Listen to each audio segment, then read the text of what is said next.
Okay, story time. Hi, and welcome back to my YouTube channel. If this is the first time that you are joining, welcome.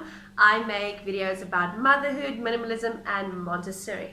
I'm also a student doula, and I'm in the process of my certification. I'm a mom to an almost 2-year-old daughter, and I'm also a wife. I'm also a wife to my husband, and we've been married for almost 3 years. Today, I'm going to talk about how and why I became a doula, and I'm also going to share my birth experience because that is the reason, one of the reasons why I also became a doula. Okay, so rewind back in 2019 when we found out I was pregnant. I was super happy about it. It was quite a surprise, but at the end of the day, everything worked out perfectly, and I believe that I just would not have been the woman that I am now if I did not have my daughter. It was unexpected and it was not planned, but it was definitely part of God's plan, and I'm so happy that I have this awesome child and this awesome family. Believe it or not, I was terrified of birth, and when I mean terrified, I mean horrified. All of the natural birth stories that I heard were traumatizing. I actually told my husband when I was about 2-3 months pregnant that I'm not gonna have natural birth and I'm not gonna breastfeed. Joke's on me because my daughter is almost 2 and I'm still breastfeeding, and I had a home birth. So how crazy is that? I wanted to have a C-section. I was like, they can cut me open. I'm okay with it. I'm not pushing a baby out of my heart. That's just not happening. That's just not gonna happen at all. So we actually decided to have a hospital birth with a gynecologist, and we were going to pay it out of our pocket because we had at the time really stable jobs. So we were saving up for the birth, we were saving up for the hospital and everything. So I ended up seeing a gynae, and then halfway in my pregnancy, one of my friends actually said, maybe you should just do some research about birth and the difference between a cesarean and a natural birth. And I went and I did some research, and the cesarean ended up scaring me more than a natural birth. I did not know the extent of it, and I did not know, I thought it was the easy way out, and it definitely, a cesarean is not the easy way out. I just also want to say this, it doesn't really matter how you birth, as long as you have an empowering birth. That's all that matters. If you have a natural birth or if you have a cesarean, you are not less of a mother if you have a cesarean, not at all. So birth is very sacred in my opinion, especially because I'm a student doula. And I feel that no matter how you choose to birth, the most important thing is that you have a lovely experience and that you feel empowered. Because we're all mothers and we all try to do the best that we can, and for some mothers cesarean is the best for them, and for some mothers natural birth is the best for them, and at the end of the day it's your choice. Anyways, fast forward to 2 months before I gave birth, and my husband got retrenched. Here we are. What are we gonna do? We'll not be able to afford this out of our pocket. All of the money that we have saved up for the birth is going to have to go to living expenses. So we're kind of here sitting in this situation. We don't know what to do. At the end of the day, we had to go to state hospital, and I was not happy about this. I was so afraid. I've also heard horrific stories about state, and obviously you do get great nurses and great doctors in the state hospital. It doesn't mean that if you birth in state that there's something wrong or you should be afraid. Every experience is different, and there are even certain doctors and nurses in the private sector that are, not as great as some of the nurses in the state. But anyways, I was not feeling this birth, guys. I ended up not planning at all. I was just saying, listen, I don't know what to do. I was 39 weeks pregnant. I had no birth documents ready to go birth at state, because you have to prepare yourself. You have to go visit the state, make sure that you have all your documents ready, that they know you cannot just pop in there while in labor. So I think I was 39 weeks and like 2 days pregnant, and I went to the States. I got my documents and everything, And then the 13th of September 2019, 3 days before my due date, I was about 7:30 at night, I started getting contractions.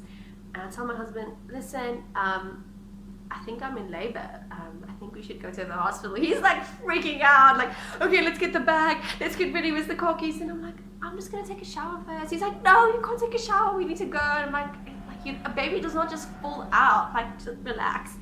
And might I just say, I didn't know anything about birth. I didn't even know the stages of birth, and I was in labor, like, or the stages of labor, and I didn't even know this, like, the process of it. I was so unprepared, but I think it's good that I was so unprepared because I didn't have a certain expectation, because of the fact that, I'll share in a bit how my story just like went from this to this, and how everything unfolded, and how I really believe that God was just so a part of the process. Like, I even get emotional. But so we go to the hospital, I phone my dad, I'm like, hey, I'm in labor. And they're like, okay, good luck. And you know, and we get there, and I get checked in, and I'm having contractions, I would say every 10 minutes. So it's actually quite far apart, and you don't need to go to the hospital that early, but I did not know anything about labor. So we get there, they actually told us that my husband was not allowed to come in because I'm not in active labor yet. And that's after they checked me. Because, and I understand why, because the maternity ward and the labor ward is basically one ward. So, I mean, you have to be respectful to other moms who are birthing. So especially when there are other males there, you know, it's a sacred thing, and it's a private place. So he actually had to wait. So he waited outside, and here they are, you know, just hooking the machine up and checking me and everything. And the nurse told me, oh, you are 1 centimeter dilated. And I'm like, oh, okay, well that's not like far at all. And she said, okay, you're just gonna have to wait. That was honestly like the worst part of labor. I was alone, and I wasn't able to be with my husband while having these contractions, feeling so like scared and afraid, not having anyone there. It was really tough. I thought that I was gonna die. And I just remember feeling, I have to push through, everything is gonna be okay. She checked me about, well, there was different nurses, but they checked me about every couple of hours, and they kept saying, I'm sorry, like, you're not progressing, nothing's happening. And I couldn't understand. I'm having these contractions, and I'm in the bed. My mucus plug has already come out. I'm in so much pain. And I was so tired at that point. I could not sleep. Since we got there around, let's say quarter past 8, and up until the next morning that the doctor came at around 12. I couldn't see my husband for that time duration. I couldn't sleep. I was in such severe pain. I didn't know how to manage my body. I didn't know what to do. I felt so alone. And then the doctor comes in and says, oh, you know what? You're not in labor. And I go, what? And she said, you're not in labor. This is an infection, and I had a really, really terrible experience, and they actually wanted to give me medication, and I said no. I refused the medication. I was just, at that point, I just felt alone and afraid, and I said, I'm sorry, I'm not going to take any medication. They wanted to give me an injection. I said no. So what happened was, I had to actually sign a document to get out of there. That's how bad it was. Like, they made me sign documents not receiving any medication that was against, you know, the doctor's advice or the doctor's prescription, and I said no, and my husband was finally able to come in. All the while I'm having contractions. They're telling me I'm not in labor. The contractions are at that point 5 minutes apart. My body, I'm so tired. I keep having honestly, like, just meltdowns because I don't know what to do. So we leave the hospital. My mom actually got there as well. She was not happy, my mom and my 2 sisters, and they were like, they could see, like, on my face, I had like these red, like, my face was red, and my veins were pulsating, and you could see them through my skin as I was like going through these contractions and trying to push through.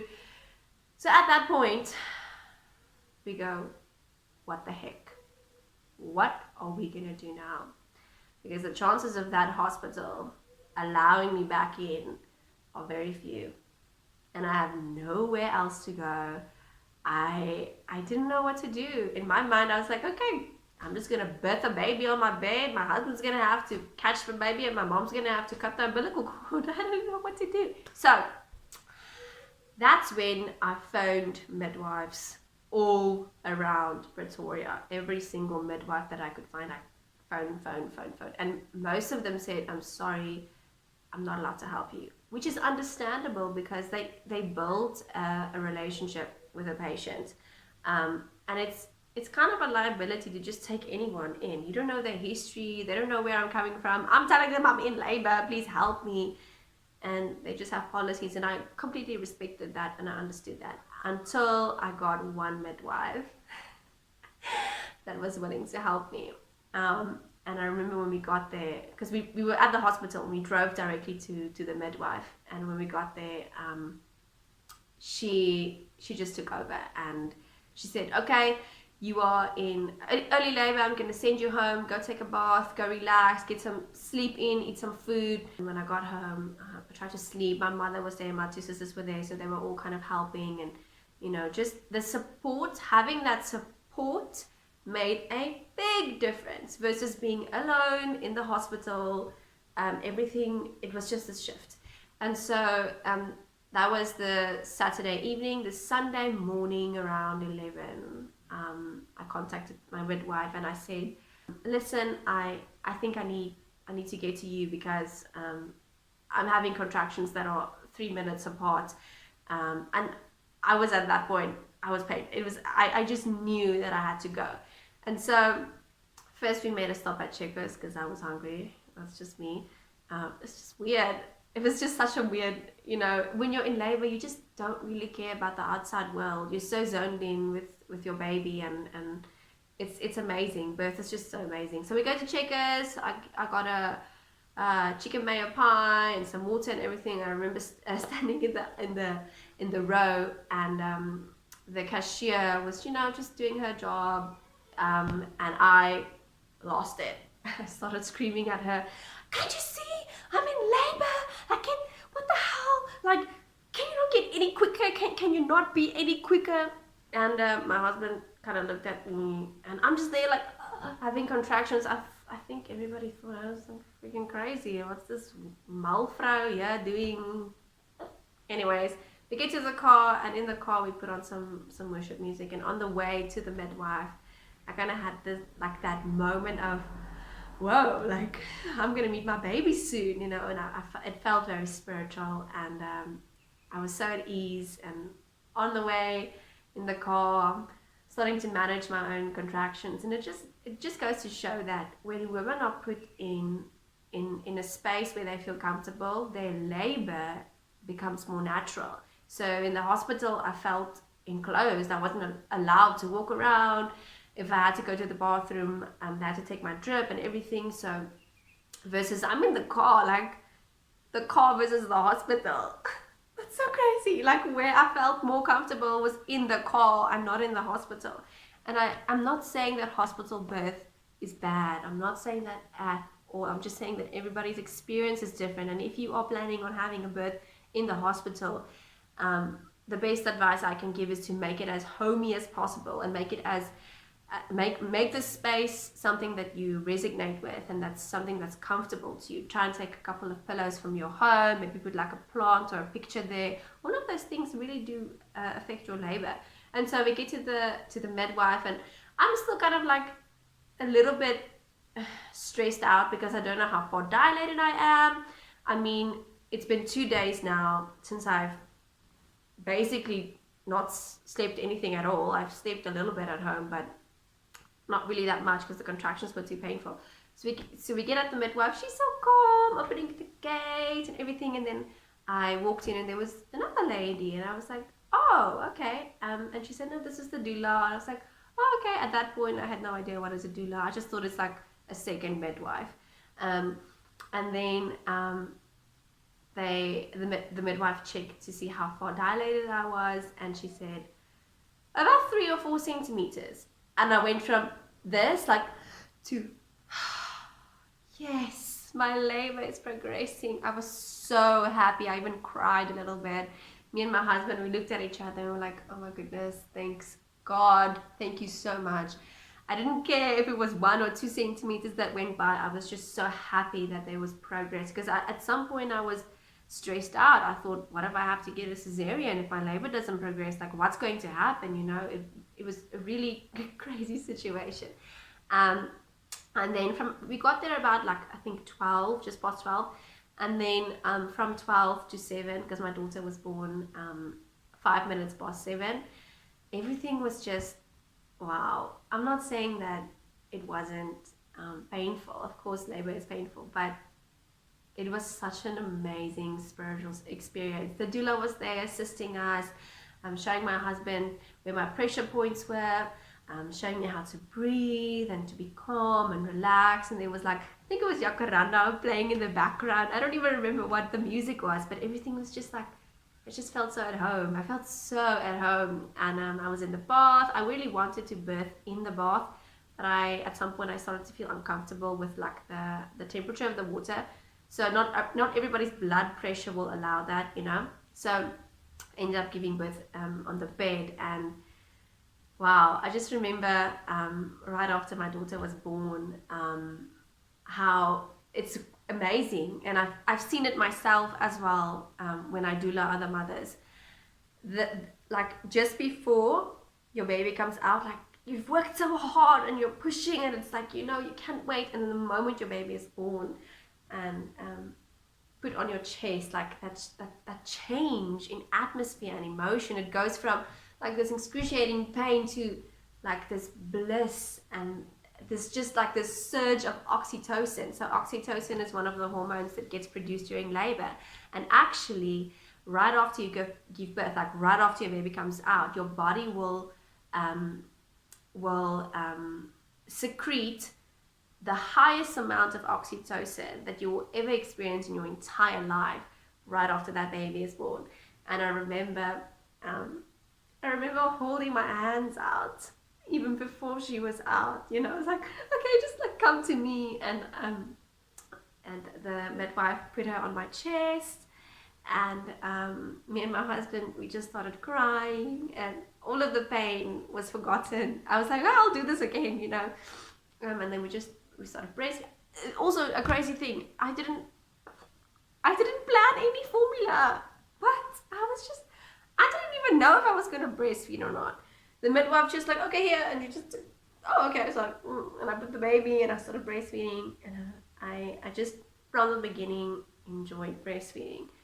I didn't know if I was going to breastfeed. I actually didn't plan to, but it just worked out that way. And I'm just looking at this baby, and I'm just looking at how perfect she is and how beautiful she is, and everything was just so perfect. Like I was breastfeeding, and my mother brought some food, and we were eating and have like drinking some water, and everything was just, it was just so beautiful and marvelous. And after that we went home, and I remember I felt like I was on a high for 3 or 4 months after my birth. Honestly, we would drive to get my daughter's vaccination, and I would look at my husband, I'd be like, I pushed a watermelon out of my hoo-ha. I cannot believe that. So after that, I saw birth in such a different way. And I was like, wow, all of these terrible stories that people tell me, I wonder if the environment that they were in played a role. Because for me, the difference between being in the hospital, I was in the hospital for more than 12 hours. I was in the hospital for like 15, 16 hours, and it was terrible. I thought I was going to die. It was the worst time of my life. And versus being because I birthed at my midwife's home center, being in a home center, or a birth center, not a home center, it's a birth center. Being there, which is a home, it was a house. It was a 2-bedroom house, and having my husband there and everything, just being so natural and so normal, being able to follow my body, being able to move around, get into the water. Wow, it was nothing. I did not know that birth could be this amazing. And so yeah, after that, everything was just, I was so in love with my baby. Everything was amazing. And a couple months after that, I was visiting the midwife, and we had a scheduled appointment for my daughter's vaccinations. And I was just wondering, she was talking about one of the doulas she had, and I was like, oh, okay, like, tell me a little bit about how do you become a doula. I thought it was like this 4-year course or something. She's like, no, it's a course that you do through, you know, whichever organization. And she gave me the names, and the doula that actually assisted me during birth and labor was the one that I contacted in regards to getting more information. And that's just how it all happened. And I did my training in January. It's lovely, it was so beautiful, so enriching. And yeah, I fell in love with birth, I fell in love with labor, I fell in love with moms and babies, and that's why I'm a birth doula now. Well, student birth doula. I'm still in the process of my certification. There's still a couple of births that I need to do and books that I need to read, so I'm a newbie. But my biggest desire in regards to being a doula is to assist other mothers and to be able to help them to have that amazing birth experience. And like I said previously, you can be a birth doula to a mother who has a cesarean as well. It's not limited to natural birth. And there are certain things that the hospitals are implementing that makes a cesarean birth more comfortable and more natural to a mother as well. So, you know, birth is amazing and labor is amazing, and sometimes the one thing that mothers want to avoid the most being pregnant, but it's actually one of the things that are the most important. And whether you have a cesarean or whether you have a natural birth, I would advise you to have a doula, because a doula can help you through both of those births. And I just fell in love with birth, and that's it. Thanks for listening to my crazy birth story, and thank you so much for watching. If you are interested in birth or Montessori, motherhood, minimalism, organic living, all those types of things, be sure to like and subscribe and hit that bell notification. I'll be posting every Thursday and every Sunday. And thanks so much to everyone who watched this crazy video of mine. Bye!